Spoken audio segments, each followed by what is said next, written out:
Baz Luhrmann brings us the story of an unknown indie artist by the name of Elvis Presley, a crutch-thrusting guitar-playing rebel who sends girls into a frenzy. Before the youth of America were listening to the auto-tuned dickhead Travis Scott, they were losing their minds over a boy from Memphis by the name of Elvis.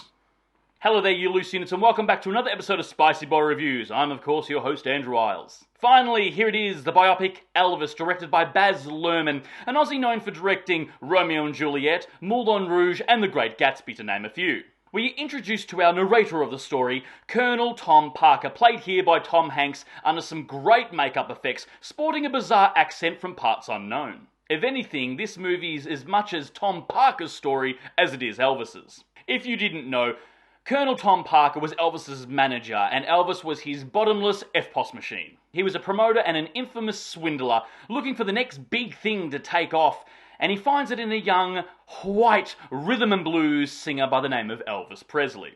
Colonel Parker does what he did best, offer Elvis an offer that he can't refuse, and delivers, much to the downfall of Elvis himself. This version of Elvis's story is brought to us in true Baz fashion, in full ADHD with bright colours, loud music, rapid transitions by an editor after 2 lines of coke washed down with a big cup of red cordial. However, it totally works here. One way to describe this film is a 2.5-hour montage. I know the story of Elvis quite well, being a huge fan myself, but it was good to see the film had the checkpoints of his life story, but not lingering on it too long and just barrel through.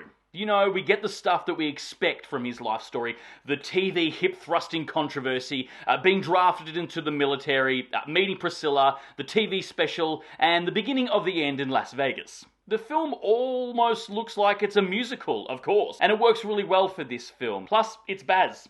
The film was also a game of spot the Aussie here, because pretty much almost every actor in this film, bar Tom Hanks and Austin Butler, are all played by Australian actors, because this film was made in Queensland, Australia. I mean, I was free for filming, but, you know, whatever. I didn't know much about the actor of Austin Butler before this movie, besides his role in Once Upon a Time in Hollywood, but God, is he fantastic in this! You totally buy him as Elvis Presley. He doesn't look exactly like him, I mean, who does? But he has the essence of the character, much like Rami Malek had with Freddie Mercury and the other dude who was Elton John. I thought Jonathan Rhys-Meyers did a good job of playing Elvis in the HBO miniseries back in the day, but I've got to say, my favourite on-screen rendition of the character is Austin. He's totally going to get nominated for an Oscar here, without a doubt, and I'd be surprised if he didn't win it. Because as we all know, historically, actors who play existing people who are now deceased usually win the Oscar. Now, I've been hearing a lot of whispers about Austin Butler still continuing his Elvis Presley impersonation in interviews. I haven't seen any of that, thankfully, because it sounds awkward, but I heard a lot of people, it's turning them off for him continuing the impersonation. Austin, stop that shit.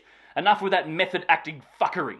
Tom Hanks as Colonel Tom Parker is phenomenal. He totally transforms himself for the role. Yes, he's got prosthetics on and stuff like that, but just his mannerisms and his speech, he's great. He's someone you love to hate, and I swear, we need to see Tom Hanks play more villains. Plus, Colonel Tom Parker was the blueprint for all the pieces of shit musical managers in the industry. You've seen music award shows, you've seen the artists, they all look fucking miserable sitting in the audience. It's because they know they sold their soul to the devil, because now they all work for their version of Colonel Tom Parker. The soundtrack, of course, is awesome.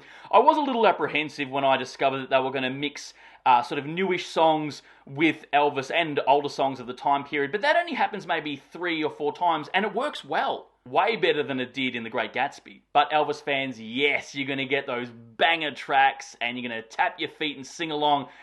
It's fantastic. It's, of course, the story of the pride before the fall. The usual story of a rising star who has hopes and dreams and head in the clouds, and he gets everything he wants, the success, and ends up consuming him in the end. I know we've seen that a lot in musical movies or movies about musical stars, but Elvis pretty much wrote the book on that. The look of this film also has kind of 3 stages with shift in tone, slightly. The rise in the 50s, the bright colours of the 60s, and the glitz and glamour yet somber ending in Las Vegas. Elvis is a mythological character who has shaped pop culture forever. He was larger than life, and as the movie states, he was the largest solo-selling artist of all time. I'm a huge fan of his. However, when I did hear that Baz Luhrmann was going to direct the biopic, I was a little bit apprehensive. Nothing wrong with Baz Luhrmann, but just he's got a particular style. Now, Strictly Ballroom is a quirky little Aussie indie film. It's pretty good. Romeo and Juliet, I think, was his best work. I love that film. It's definitely in my top 10. Moulin Rouge was a fun, popcorn, crowd-pleasing romance story. The Great Gatsby was neither here nor there for me. I was like, watched it once and go, okay, cool, let's get on with life. But this film, I think, is his absolute best so far. Baz, you fucking hit it out of the park, man. I absolutely love this film. Yeah, I think it's your best work. What Australia film? It's an epic 2.5-hour journey through the King's life. And you'll feel like you've lived through something incredibly epic by the end. But if you couldn't tell, guys, I fucking love this movie. As an Elvis fan, I was absolutely pleased. And yeah, 2 thumbs up for me. Love it. Guys, write down below if you've seen this film. If you're an Elvis fan, what's your favourite Elvis song? What's your favourite Elvis movie? But of course, if you made it this far into the episode, please give me a thumbs up because your love and support keeps me going because I just love movies and I assume you do as well. And of course, don't forget to hit that subscribe icon because we give it episodes weekly and we'll see you back here next week for the next review. And until then, stay spooky, kids.